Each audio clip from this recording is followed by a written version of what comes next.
शिवजी का हनुमान के रूप में अवतार। जानते हैं इस कथा को। शिव महापुराण के अंतर्गत तृतीय शतरुद्र संहिता में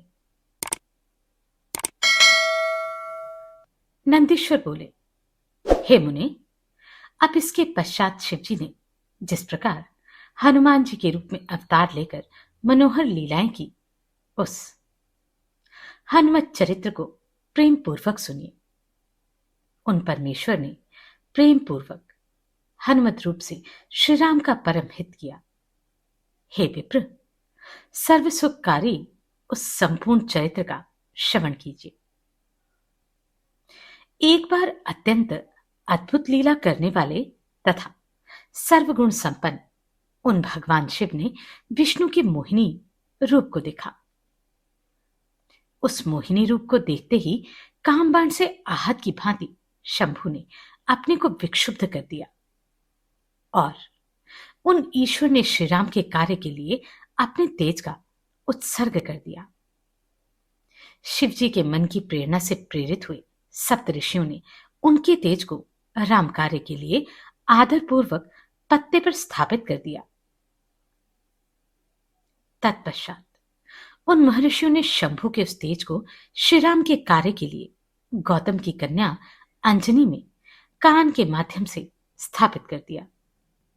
समय आने पर वह शंभु तेज महान बल तथा पराक्रम वाला और वानर शरीर वाला होकर हनुमान के नाम से प्रकट हुआ।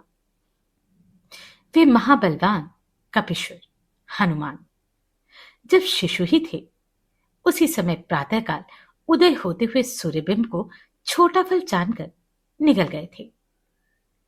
तब देवताओं की प्रार्थना से उन्होंने सूर्य को उगल दिया। उन्हें महाबली शिवावतार जानकर देवताओं तथा ऋषियों के द्वारा प्रदत्त वरों को उन्होंने प्राप्त किया।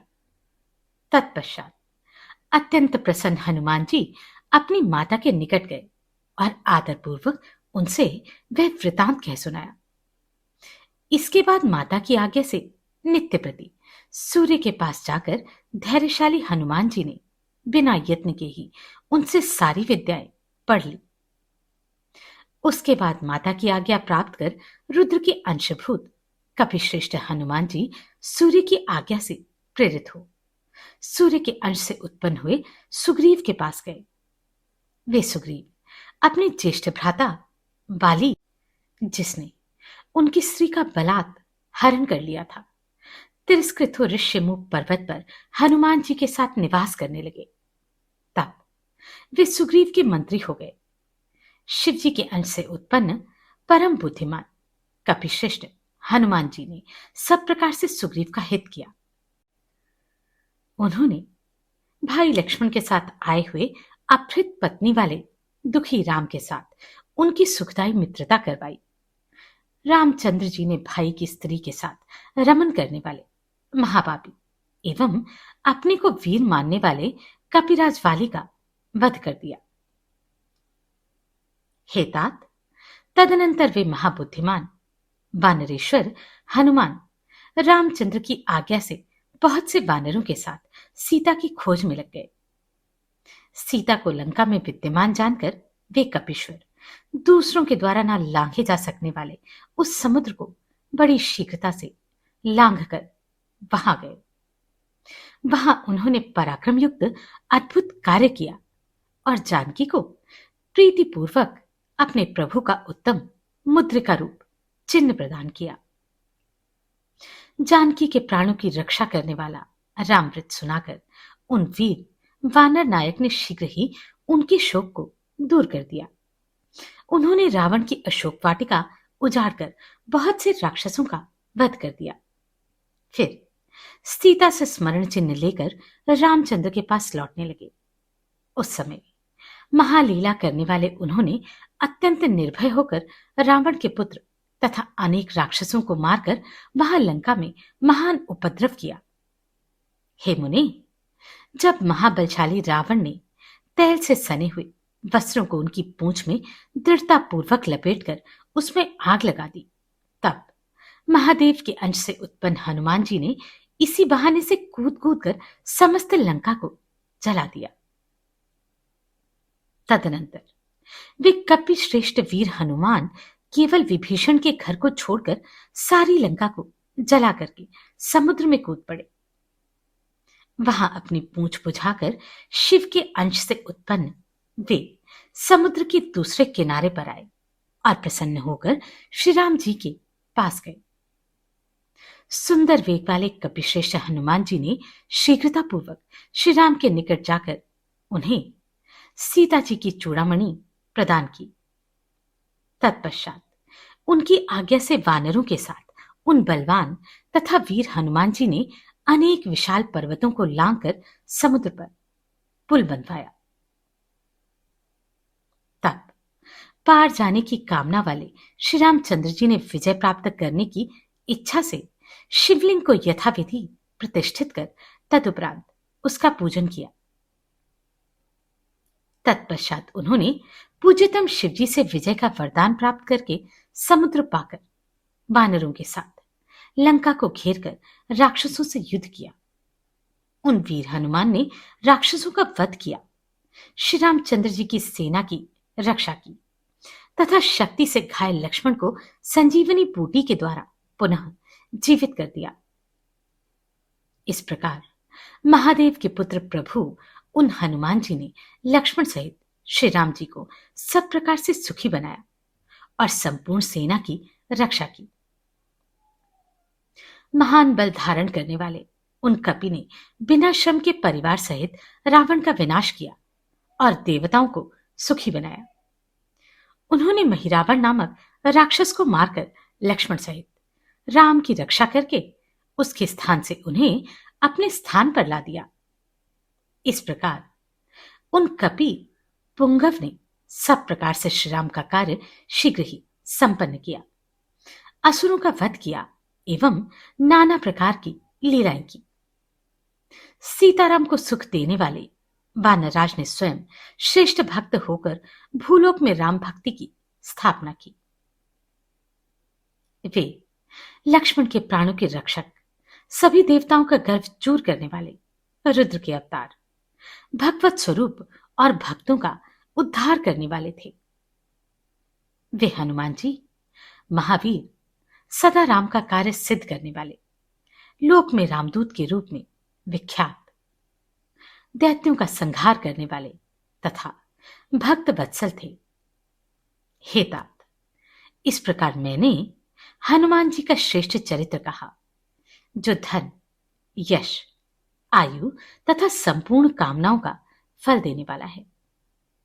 जो सावधान होकर भक्तिपूर्वक इसे सुनता है अथवा सुनाता है, वह इस लोक में सभी सुखों को भोग कर अंत में परम मोक्ष को प्राप्त करता है। इस प्रकार शिव महापुराण के अंतर्गत तृतीय शतरुद्र संहिता में हनुमद अवतार का वर्णन समाप्त हुआ। शिवजी के महेश अवतार रूपों में भैरव का बेताल रूप में पृथ्वी पर अवतरित होना। पिछले अध्याय में हमने हनुमान के रूप में शिव के अवतार की कथा जानी। श्री शिव महापुराण के अंतर्गत तृतीय शतरुद्र संहिता में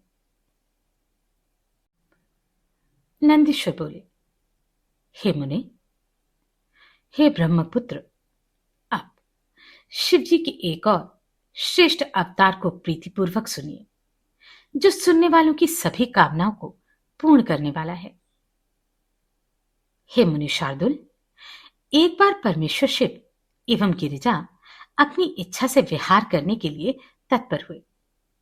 भैरव को द्वारपाल के रूप में स्थापित कर वे भीतर आ गए और अनेक सखियों से प्रेम पूर्वक सेवित हो मनुष्य के समान लीला करने लगे।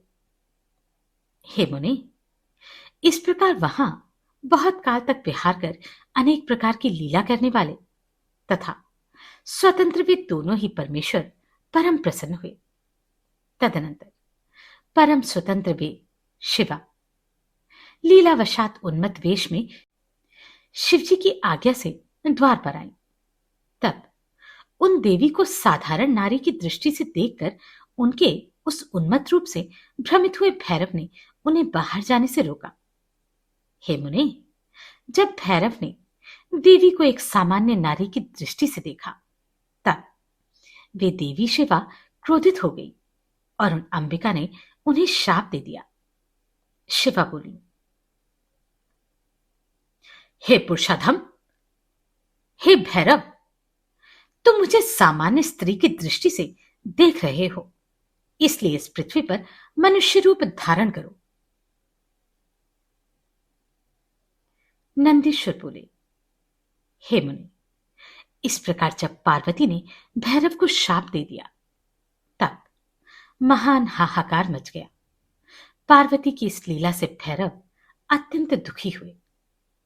हे मुनीश्वर, इसके बाद अनेक विध अनुनय विनय में प्रवीण श्री शिवजी ने शीघ्रता से वहां आकर भैरव को आश्वस्त किया। हे मुनि, तब उस शाप से एवं शिवजी की इच्छा से वे भैरव पृथ्वी पर मनुष्य योनि में वेताल नाम से उत्पन्न हुए। उनके स्नेह से लौकिक गति का आश्रय ग्रहण कर उत्तम लीलाओं वाले वे प्रभु शिवजी भी पार्वती के साथ पृथ्वी पर अवतरित हुए। हे मुनि, शिवजी महेश नाम से तथा पार्वती जी शारदा नाम से प्रसिद्ध हुई और नाना प्रकार की लीलाएं करने में प्रवीण वे दोनों प्रेम पूर्वक उत्तम लीला करते रहे। हे तात, इस प्रकार मैंने शिवजी के उत्तम चरित्र का वर्णन आपसे किया, जो धन, यश, आयु तथा सभी कामनाओं का फल प्रदान करने वाला है।